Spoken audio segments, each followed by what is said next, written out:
Take it there, who gon' take it there, who gon' take it there, who gon' take it there? Electricity, electricity, electricity, electricity. You know what's in the air, you know what's in the air, you know what's in the air, you know what's in the air. It's possibility, it's possibility, it's possibility, it's possibility.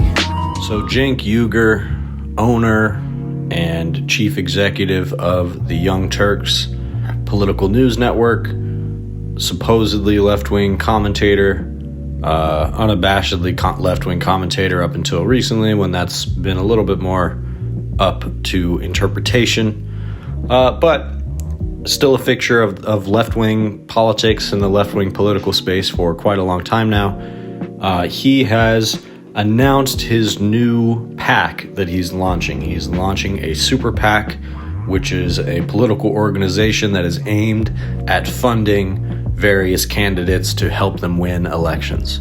So, you know, it's something that a bunch of people can all pool their money together to help the chances of a certain candidate, especially a candidate who might be more grassroots or might not have that much of a chance, if not for having a lot of money behind them.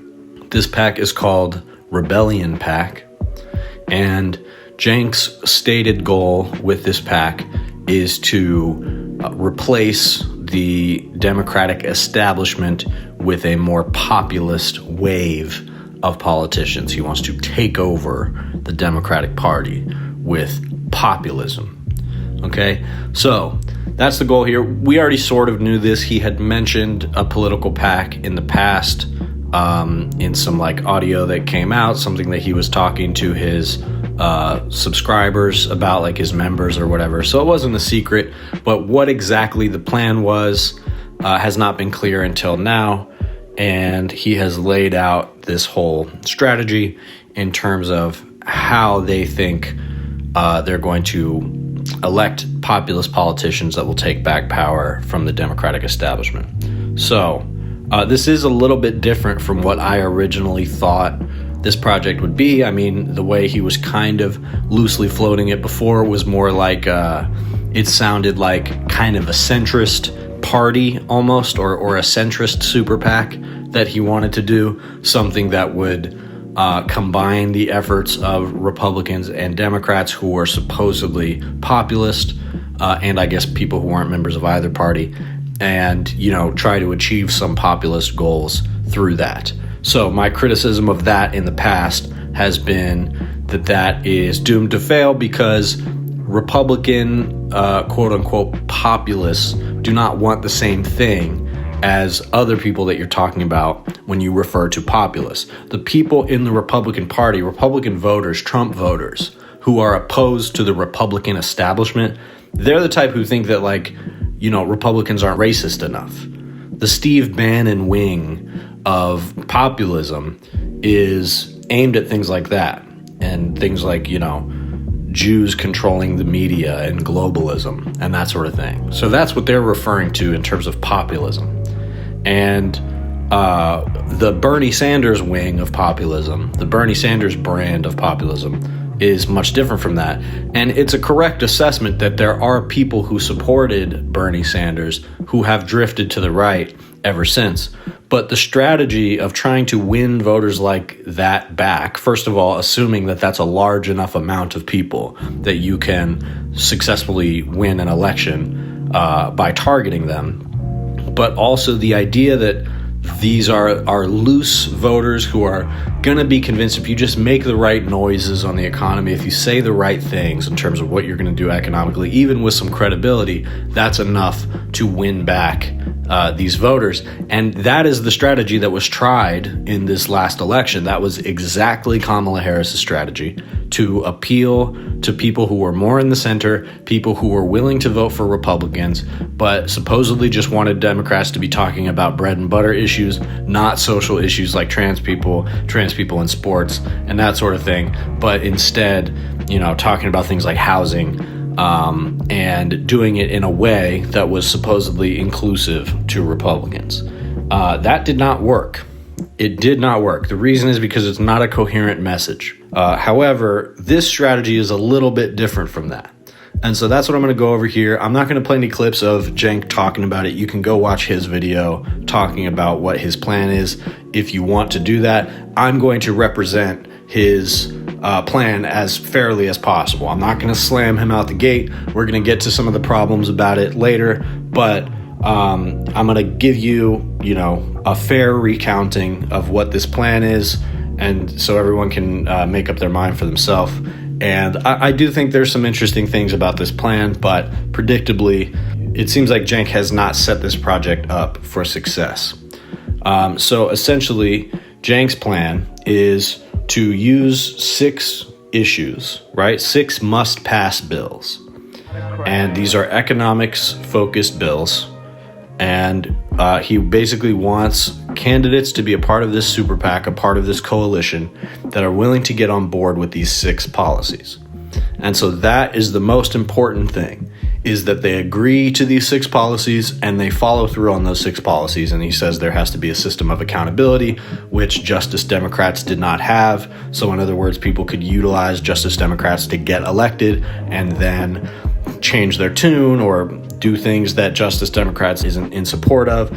And there was no way for the coalition that they had to hold those politicians accountable. So they want to address that problem and basically make it so that anybody who benefits from this PAC is forced to do everything that they can to get these bills passed.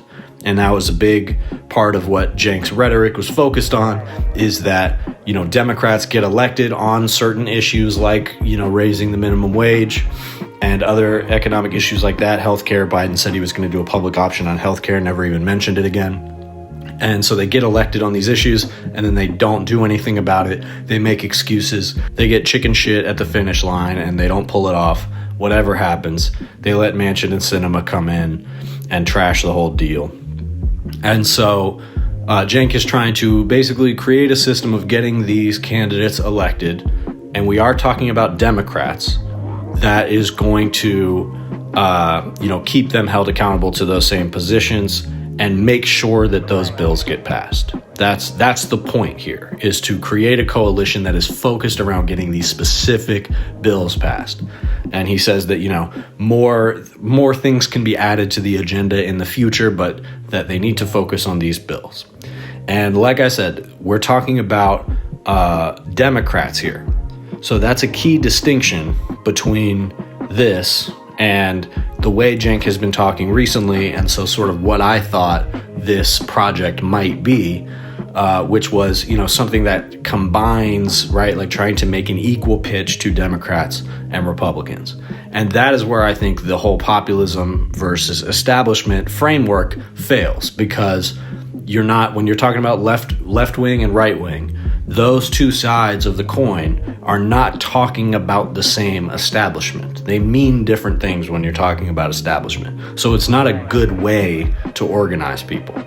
However, if you just drill that down to the Democratic Party and you say that this is a strategy to get people elected into the Democratic Party that subvert the establishment of that party, it starts to make a little bit more sense. In that context, I don't think the populism versus establishment framework is as doomed to fail. Because if you're just talking about the Democrats, okay, there's a very specific establishment that you can target in terms of what it is that you want to upend and what types of policies that establishment is opposed to that you want to get representatives in that are going to fight for. So that's the part of the strategy that I do think makes sense. And I'm trying to see where Cenk is going on this, because it's easy to say, oh, he's a grifter. He just wants to do this for money. He's just trying to, it's just a cash grab, whatever. I mean, there's some aspects of that, I think, and we're just going to have to keep an eye on it. But at the same time, it's not like Cenk's attempts in the past have only been cash grabs or have only led to nothing. There are presidential runs and runs for Congress that he did that were a little bit more weird or maybe haphazard, and certainly doomed to fail. However, one thing I respect about Cenk is that he takes swings. And he's taking this swing in the context of having made himself a much more controversial figure on the left and within the Democratic Party than he was before. And so we'll get into the dynamics of all of that, and I think that that's the biggest flaw here. You know, I do kind of get Huster vibes from Cenk at this point. I felt that a little bit in watching his video, and when you look at the page for Rebellion PAC, they don't have a lot there. They don't have any candidates listed there. They have their 6 issues, which I'm about to read to you, and then they have like some products to sell, one of which is 4 Seasons landscaping, total landscaping, so like a reference to Rudy Giuliani's thing. Why are they selling that product? Is that a deal with that place? I don't know. It's a weird thing to do. It's the kind of thing that other Democratic grifter operations have done in the past. So that was a little bit weird, but I get it. I mean, they're trying to get some money. They're trying to sell some merch and get some money together so that they can really have something behind this. That is an important part to remember, that just because they're asking for money or whatever doesn't necessarily mean this is all going to Cenk. Do I encourage any of you to go and donate money to this? No, I don't. I'm not telling you to give it to me either, but definitely don't give it to Cenk. But I'm saying we should keep our eye on this and sort of see how it develops. But like I said, there's some real problems with it from the beginning. Here are the 6 issues that Cenk is basing his PAC off of. Higher wages. So in the video, he says $15 minimum wage. He's specifically referencing that. And he's also saying we're not going to accept anything lower than $15 minimum wage. If you commit to that issue, that's what it's got to be. It's got to be $15 minimum wage. But on the website, it doesn't say $15 minimum wage. It says higher wages. So that's odd. Negotiate all drug prices. No private equity buying up homes. Okay, that's good. That's a popular issue right now. A lot of people care about that. No more wars. Fantastically vague on that one. Also, very important one that we're going to get back to. Paid family leave, another very popular issue, kind of a no-brainer when you look at the rest of the world. And getting money out of politics. Put that one at the end. Based on Cenk's usual platform, I mean, that should be at the top. Maybe he's getting that one in at the end, or it feels like that's one of the less feasible. That's probably true. But still, it makes sense that one was there. I am surprised it's at the bottom of the list, but I'm sure there's a reason for that. So those are the 6 issues. All good things that should be passed. I like the approach of saying we're going to take these 6 issues and we're going to focus on that. This is our goal, getting these passed. We're not listening to any of the other political back and forth and this and that and all the rigmarole, because our focus is on getting these bills passed. And if we do that, then we can move forward with this project and build out the agenda a little bit more. But these issues are must pass in order to get America to a better place. So I agree with that sentiment. However, here's the problem that I foresee is that if you're just narrowing it down to these 6 issues, and you're saying we're not going to be looking at other issues with these candidates that might, normally interrupt their, like, having a coalition with the Democratic Party, things that might be more right-leaning, things that might be more, out there, or things that are just straight up incompatible with other people who are in this coalition. Because if it's just based on these 6 issues, that means every single one of these people is going to have different issues in their district that dictate how much wiggle room they have. A great example would be Israel-Palestine. Some candidates are going to be in districts where, especially if the main core of these planks doesn't have anything to do with Israel-Palestine, they might be incentivized because of the voters they're trying to appeal to take a pro-Israel stance, or they might just have a pro-Israel stance as an honest belief, and so they take that. So the point being that the idea from Cenk is that shouldn't matter, because if they're committed to getting these issues passed, that's all well and good. However, that's the most important wedge that I think exists here. And there's other wedges that, if I had to predict what was going to happen here, I would predict would be a problem. And I'm not just trying to shit on this strategy because, again, I respect that Cenk is trying to do something. And this is better. This is arguably more productive than just doing media. But he's actually trying to make a political impact, which he has some history of doing. However, take that issue of Israel-Palestine. So one of these core planks is no more wars. Okay? Great. No more wars. Yeah, everybody agrees with that. But like I said, if you have candidates in this coalition who you're not necessarily holding to the standard of saying, we don't want any pro-Israel candidates in this. Now, maybe in their vetting process, they will incorporate that. And they'll say, if you're pro-Israel, that means that you can't be in this coalition. Why? Because you can't be pro-Israel and anti-war. Okay? That's a big wedge. Big wedge. And part of the reason that I doubt Cenk's ability to avoid and overcome that wedge is because one of the people that he has involved in this from the beginning is Brianna Wu, who is a commentator who works with TYT. She is a trans woman who comes from, moderate left background, who has made some pretty hard right turns on multiple issues in the recent past. And she works with TYT. She has laundered pro-Israel perspectives, anti-Palestine perspectives through TYT. And, she is one of the people who kind of drives the wedge, helps to drive the wedge in the trans community when it comes to trans women in sports, or access to gender affirming care from a young age, things like that. So Brianna Wu is the perfect example of somebody who's going to drive a wedge here. And while she's not one of the candidates, what she is one of the people who's going to be vetting the candidates. So right off the bat, that causes a problem with your no war plank. Because from Brianna Wu's perspective, supporting Israel, arming Israel, is the anti-war perspective. Okay? That's irreconcilable. And I know from Cenk's perspective, as somebody who has advocated for Palestine and does so rather consistently and advocates against Israel's atrocities in Palestine, I know that when he says no war, he means we should stop funding Israel. But he's not centering that.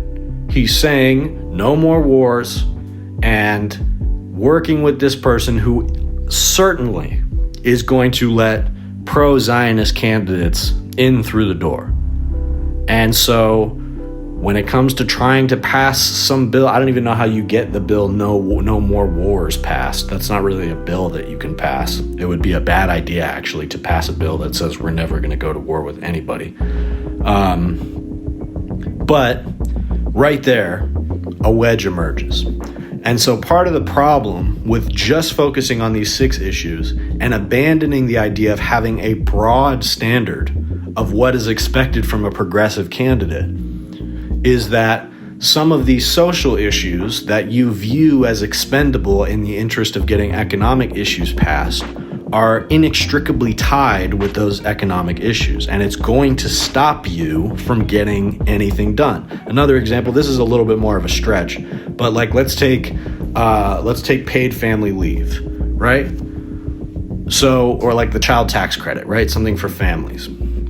So if we're talking about candidates who are not necessarily held to any particular standard when it comes to support for trans people, support for gay people, support for IVF, then what you have at best is a candidate who would be willing to make concessions on a child tax credit or paid family leave bill to the exclusion of trans people, gay people, families with trans people in them, trans partners that want to have kids, etc.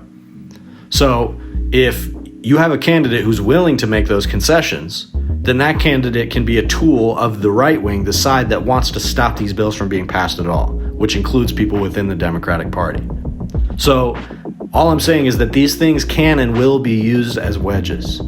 And I'm not necessarily in favor of like 100% purity tests across the board, but I do think that a value of having that standard for what we consider a viable progressive candidate and on a wide array of issues is that there's the strongest possible coalition when it comes to getting something like this passed. And what I think Democrats need to be focused on is not just these kitchen table economic issues, which are a good thing to be focused on, but continuing to build the impression and the idea in people that investing in a society that is as inclusive as possible is good for everyone. And if we move away from that in the interest of these economic wins, we might find ourselves with an economy that is even less inclusive than where we are now.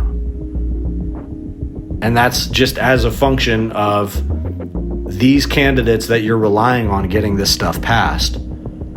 If you're not vetting them to any standard of where they stand on social issues, and I know Brianna Wu, as one of these vetters, is going to be, she's not going to be shutting the door on people because they're anti-trans. I promise you that. She's not going to be shutting the door on people because they're pro-Palestine. And so I recognize the value of trying to pursue these economic issues as an imperative, running candidates on this platform, holding them accountable to the idea of getting it done. But I don't think it's broad enough. I do think the populist angle against the establishment works way better within the Democratic Party than as some kind of, cross the aisle coalition building exercise. I think across the aisle, that theory doesn't work at all. In the Democratic Party, I think maybe it does work. So that's the only way that I would say that there's something possibly that could happen here. I'm not very trusting of the people running this operation, and we'll just have to see. I don't think what we should do is just drag them down from the beginning, because it depends. I mean, if they're using this PAC to try to knock out more progressive candidates because of some 6-issue plank that they want to get passed, that's bad, and we should oppose that. But if this manifests as them running the more progressive candidate in any given race, then it could be potentially a good thing, especially if they're pressuring these candidates to get these things done. In terms of how possible that actually will be, or whether or not the people running this are inevitably going to turn it into a dumpster fire, I think we're just going to have to see. But keep in mind that, while Cenk started Justice Democrats and was a big part of the genesis of that, it also continued to be a productive thing without him. They pushed him out, and it continued. So he's regularly the most controversial part of these different projects that he starts. And I think one of the best things that you can do in politics is start something that works without you. And, create something that has a positive effect on the world that you don't necessarily need to run from a top-down position. So, we'll see. Like I said, I don't think this plank is broad enough. I get that he's trying to solve for a problem of Democrats having lost some people that, don't support their more social focused issues. But those people have really just been receptive to Republican framing on that. And so Democrats need to combat that with better framing, not by abandoning those issues. So let me know what you think of this. If you like this video, please like and subscribe. And if you really want to support, consider becoming a member. It's the best way to support this channel. I'm posting all kinds of exclusive content there, like podcasts that don't make it to the main page, podcasts about more general things, book reviews, movie reviews, different stuff like that. I'm also dropping music early on there. I got an EP coming out called Dead Internet Theory. That's going to be out in the next week or so. You can hear that early as a member. Also, all the beats, if you like the beats in this podcast, all of that are posted there and more. If there's other stuff you'd like to hear as exclusive content, let me know and we'll work some things out.